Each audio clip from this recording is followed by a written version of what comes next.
We talk a lot about heartbreak from our side, being left, being ghosted, being taken for granted. But let's flip the script for a second. Let's talk about his heartbreak.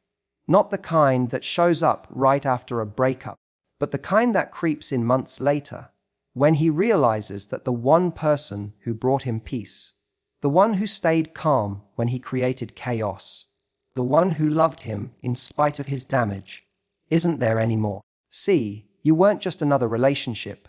You were the safe place he didn't know he needed, until he lost it. And now, you're not the memory he cherishes. You're the regret he has to live with. At your best, you weren't loud or demanding. You didn't need to be.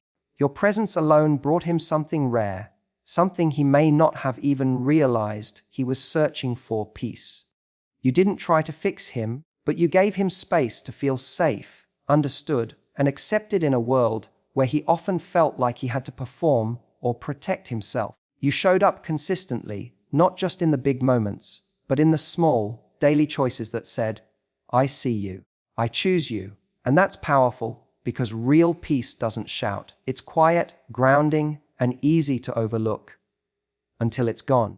The truth is, he wasn't used to someone like you. He was likely used to drama being mistaken for passion, or emotional roller coasters being labeled as connection.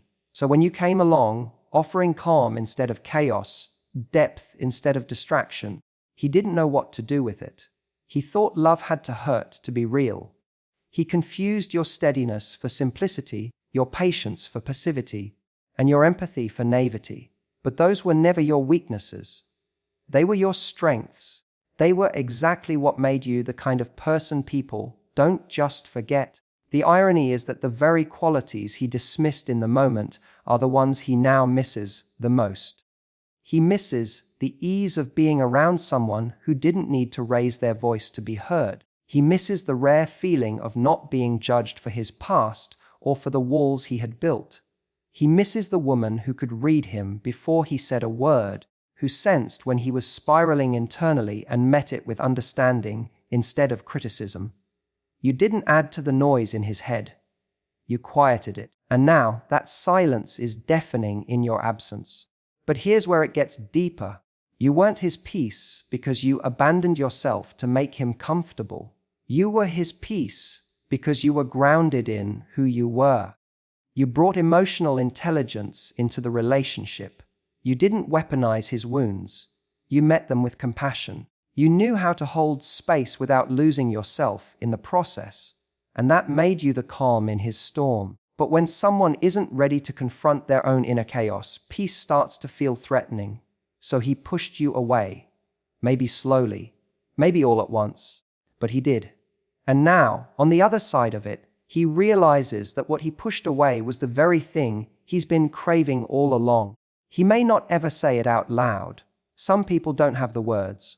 But he feels it. It shows up when he tries to recreate what he had with you and keeps falling short. It shows up in those late night moments when no one else texts back, and he remembers how you always did. It shows up when he finally understands that love doesn't always come in fireworks. Sometimes, it comes in the quiet reassurance that someone is in your corner, no matter what. You weren't too much. You weren't not enough. You were real, present, emotionally available. And in a world full of people who run from themselves, that kind of peace is rare. He didn't lose you because you lacked value. He lost you because he didn't recognize your value in time. And now, that peace you once gave so freely is the thing he'll chase in others, but only find in memory. One of the biggest mistakes people make in relationships is assuming that something dependable will always be there. He got used to your consistency, the way you showed up, the way you remembered the little things he said, even when he didn't think you were listening, the way you were calm when he was spinning out, and how you never made his insecurities feel like a burden. That became his normal, so normal, in fact, that he stopped appreciating it. He didn't realize it was a choice you were making every day, not something he was entitled to. He confused peace with predictability, and predictability with boredom. Because in a world where so many people are addicted to emotional highs and lows, to the chase, To the drama, your steady love may have felt too easy. He may have told himself there was no spark anymore, that things were too comfortable, or that something was missing. But what was really missing wasn't from you. It was from him. He hadn't learned how to sit still in a relationship that didn't require chaos to feel alive. The truth is, consistency isn't flashy. It doesn't always feel exciting in the way that unpredictability does. But what he didn't understand is that your consistency was a form of deep, unwavering love. You were someone he could count on. That's rare. You didn't create problems just to make up and feel close again. You didn't play games to test his loyalty or provoke a reaction. You simply showed up as you were, day in and day out. And in doing so, you gave him something far more valuable than temporary butterflies. You gave him peace of mind, emotional safety, and a place to rest. He didn't know the cost of that until you were gone. Now he realizes that what felt too steady was actually sacred. The lack of drama that bored him before now feels like a blessing he threw away. Because when you're used to dysfunction, dysfunction feels like home, and healthy love feels foreign. You didn't abandon him when things got tough, but he walked away when things got quiet. He mistook calm for stagnation, not realizing that the real magic in a relationship is in the moments that don't require effort to feel connected. He thought love had to look like fireworks, but you were the slow burn, the warmth that stayed long after the sparks faded. Now he's left chasing intensity, mistaking temporary chemistry for connection. He's realizing that excitement without stability gets exhausting. That passion without peace eventually burns out. And the people he finds now, they might offer highs but not roots. They might flirt with him, but they won't understand him like you did. They might show interest, but they won't show up, not like you did. And that's where regret creeps in. When he sits with someone new and realizes they don't laugh at his jokes the way you did. When he's going through something and remembers how you would have been there without him even having to ask. When he finally starts to understand that consistency isn't the absence of passion, it's the evidence of it. That your loyalty, your patience, your gentle presence were signs of someone who truly cared, who loved not for the thrill of being loved back, but because it was in your nature to love that way. He took it for granted, not because you weren't incredible, but because he wasn't ready to value what you brought. And now, in the silence where your voice used to be, in the emptiness where your presence once stood, he finally sees the truth. You weren't boring. You were home. And he left, not because there was nothing there, but because he didn't yet know how to live in peace. You saw him, not the version he showed the world, not the mask he wore when he needed to look strong or charming or in control, but the real him, the one behind the bravado, the pain he tried to bury, the insecurities he never dared to name. You paid attention to the details. You noticed when his tone changed mid-conversation. You felt the difference between his silence and his peace. You sensed when something was off, even when he said he was fine. And instead of pulling away or taking it personally, you leaned in. You didn't ask him to be someone else. You just made space for him to be more of himself. That's rare, because most people only love the parts of others that are easy to understand, the confident, funny, successful parts, the versions that are convenient and low maintenance. But you didn't flinch when he revealed his shadows. You didn't run when he was distant or self-sabotaging. You tried to understand, to ask better questions, to love without conditions. And that's exactly what terrified him. There's something incredibly vulnerable about being truly seen. When someone knows your fears, your triggers, the stories you tell yourself late at night, it can feel like standing naked in a room full of mirrors. And for someone who hasn't faced those parts of themselves, being loved that deeply doesn't always feel comforting. It feels dangerous, because it means they can't hide anymore. And if they've built their identity on protecting those wounds, they'll choose distance over intimacy every time. You didn't love him blindly. You saw his patterns. You recognized the ways he pulled back when things got too real. You noticed the emotional armor he wore, but still, you loved with open eyes. You tried to help him see what you saw, that he was enough, that he didn't have to keep proving or performing or pretending. But sometimes, when someone doesn't believe they're lovable, no amount of love from someone else can make up for the love they refuse to give themselves. He didn't reject you. He rejected what you reflected back to him. Because you weren't just a partner. You were a mirror. You showed him his potential, but also his pain. You mirrored his capacity for depth, but also his fear of it. And when someone isn't ready to meet themselves honestly, they'll project their discomfort onto the person holding the mirror. He told himself you were too intense or too emotional, when in truth, you were just honest. And he wasn't ready for that kind of honesty. Now, with space and time, he's beginning to understand that what he ran from wasn't pressure, it was presence. It wasn't judgment, it was insight. And while he may never admit it out loud, he remembers the feeling of being truly understood, of having someone who didn't just love the surface, but wanted to know the whole story. And that's not something he's finding again easily. Other people might compliment him, laugh at his jokes, make him feel momentarily wanted, but they don't see him. Not like you did. They don't ask the questions that made him pause and think.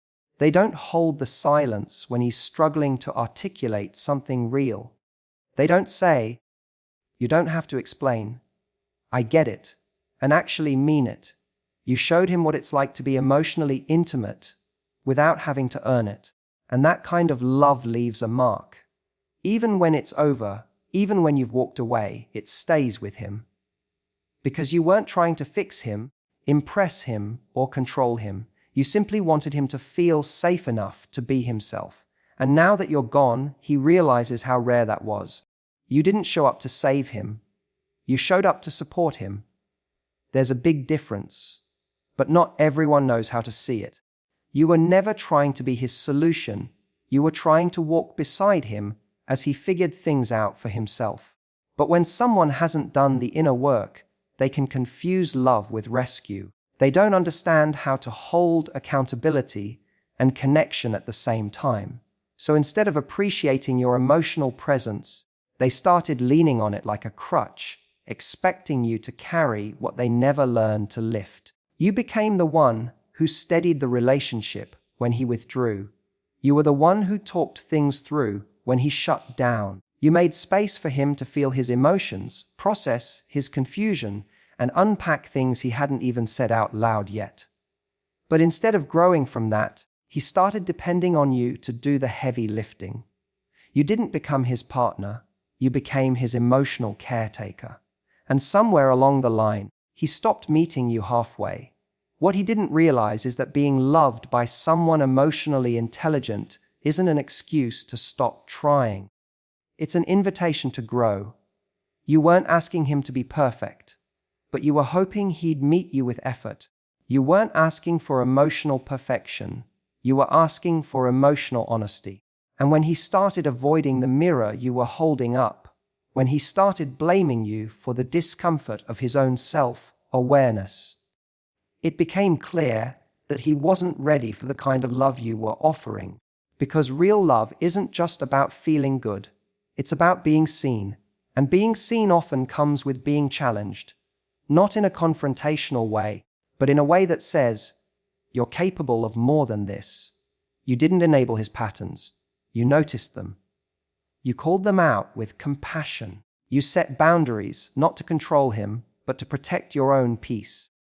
And that's when the dynamic started to shift. Because some people don't want a partner. They want permission to stay the same. You weren't trying to change him. You were simply unwilling to shrink yourself to maintain the illusion that everything was okay. You asked deeper questions. You wanted more honest conversations. You offered support, but not at the expense of your own needs. That made you a mirror, one that reflected both his beauty and his blind spots. And when someone isn't ready to look at themselves fully, they'll start to resent the person who shows them what they're not ready to face. So he told himself you were too much, or that you were always pushing, when in truth, you were just showing up with intention. He confused boundaries with pressure. He mistook your emotional depth for emotional demand. But now, he's beginning to realize that you weren't demanding anything more than mutual presence. You weren't trying to fix him. You were trying to build something real, something reciprocal. And when he couldn't meet you there, you had no choice but to let go. Now, with distance, it's clearer to him that the mirror you held wasn't cruel, it was kind. It didn't judge him, it invited him. And maybe he didn't have the tools back then to accept that invitation. Maybe he still doesn't. But what lingers now is the knowing that someone once saw him clearly and still chose him, not to carry him, not to complete him, but to walk beside him as an equal. That kind of love, that kind of mirror, it doesn't come around often. And when it's gone, it's not just missed, it's felt deeply. Regret rarely shows up in the moment. It doesn't usually arrive during the arguments or the silence between texts. It waits. It lingers quietly in the background, unnoticed while life keeps moving. But eventually, when everything calms down and the noise fades, that's when it hits, when the absence becomes louder than your presence ever had to be. That's when he starts to feel the weight of what he lost, not because he didn't care, but because he didn't know how to fully value what he had until it was no longer there. He may have felt in control when it ended. Maybe he thought it was the right time, or that he needed space, or that something else was out there. Maybe he told himself it was mutual, or convinced himself that it was just time to move on.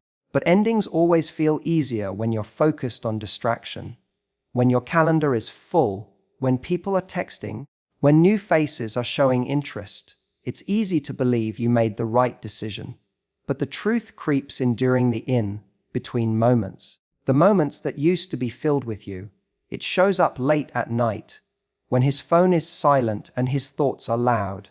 It shows up on a random Tuesday, when something reminds him of you, a song, a smell, a place, and he realizes he has no one to share that moment with. It shows up when he gets good news and forgets, for a second, that he can't text you anymore. When he has a rough day and instinctively wants to call you, only to remember you're not there. You used to be the first person he wanted to talk to, and now you're just someone he scrolls past but doesn't reach out to. And that emptiness, that's not peace, that's regret. Because you weren't just someone who filled a space in his life. You were the one who brought calm into the chaos. You were the soft place to land after a hard day. You knew when to speak and when to just listen. You cared about the things he never thought anyone would notice.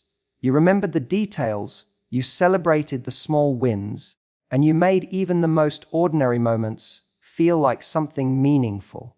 That kind of connection isn't just rare, it's grounding. And when it's gone, the stillness feels like a void. What he's realizing now is that no one else offers that same feeling. Other people might be fun, they might be exciting or new, but they don't know how to love the way you did. They don't send thoughtful texts just because. They don't sense when he's pulling away emotionally. They don't offer that kind of emotional safety without making it transactional. You gave him comfort without conditions, and now he's discovering that most people expect something in return. That's the thing about peace.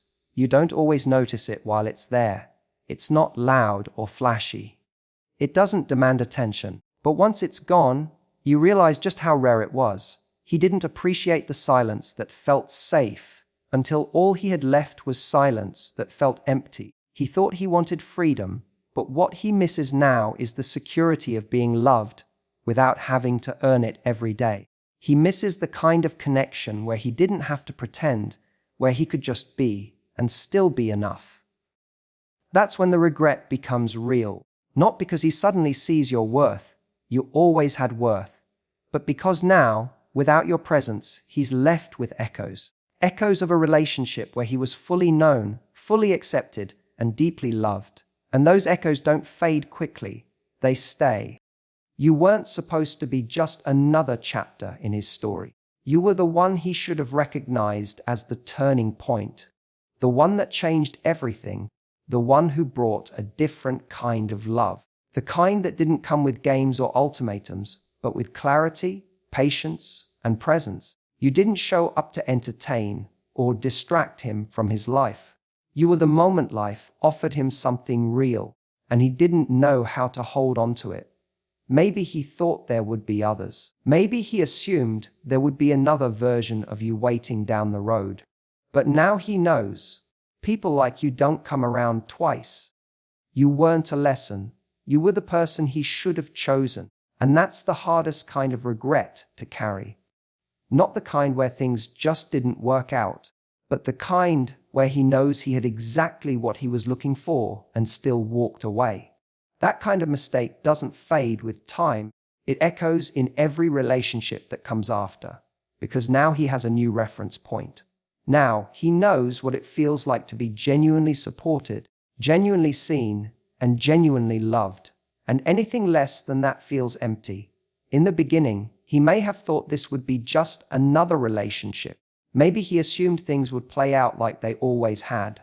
Ups and downs, emotions running high, a few good memories, and then an inevitable fade out. But you weren't like the rest. You didn't fit the pattern. You were stable, deep, thoughtful. You didn't make him chase you, but you didn't chase him either. You simply stood in your worth and invited him to meet you there. That's what made you different. That's what made this more than just a passing chapter. But growth doesn't happen when everything feels easy. Growth happens when someone realizes they're standing in front of something they're not ready for. And instead of rising to meet it, they run. That's what he did. Not because you were wrong for him, but because you were too right. You were too emotionally honest, too grounded, too ready. And when someone hasn't done the work to be ready themselves, they convince themselves they need more time, or that the connection isn't exciting enough, when really, they're just scared of what it means to be fully loved. He left, maybe thinking he was protecting himself or you. Maybe he believed the timing was off, but timing wasn't the problem. Readiness was. He wasn't ready for something real, even when it was right in front of him. And now, after the noise has faded and the distractions have settled, he's left with the clarity that always comes too late. You were the moment he should have stopped searching, the one who saw the best in him and believed in it, even when he didn't. And now, you're the regret. Not because you were perfect, but because you were real. You didn't promise him a fairy tale. You offered something better: consistency, connection, and a place to grow. And instead of rising into that space, he turned away. But now, when he meets someone new, he's not comparing them to an idealized version of love. He's comparing them to you. And that's a hard thing for anyone to live up to, because you were the person he should have chosen to build a life with. You were the end of the search, not another stop along the way. He knows that now, and that knowledge, it doesn't just sting, it stays. So now, he sits with the silence he once thought he wanted. And maybe to the world, he looks like he's fine, busy, distracted, moving on. But inside, he knows he had something rare, something real. He knows he lost the kind of peace people spend years trying to find. You weren't just love, you were clarity, you were calm, you were home. And he didn't just lose you, he lost the version of himself he could become if he had chosen to grow with you instead of running from what you made him feel. But this isn't about him anymore. This is about you finally understanding the truth. You were never too much. You were never not enough. You were exactly what you were supposed to be. His peace. And just because he didn't choose you doesn't mean you weren't the right choice. It means he wasn't ready to receive the kind of love that didn't need to be earned, just honored. And now that you're gone, you're not a mistake he can fix. You're the memory he has to live with, not out of bitterness, but because that's what happens when someone walks away from something real. You were his peace. Now, you're his regret.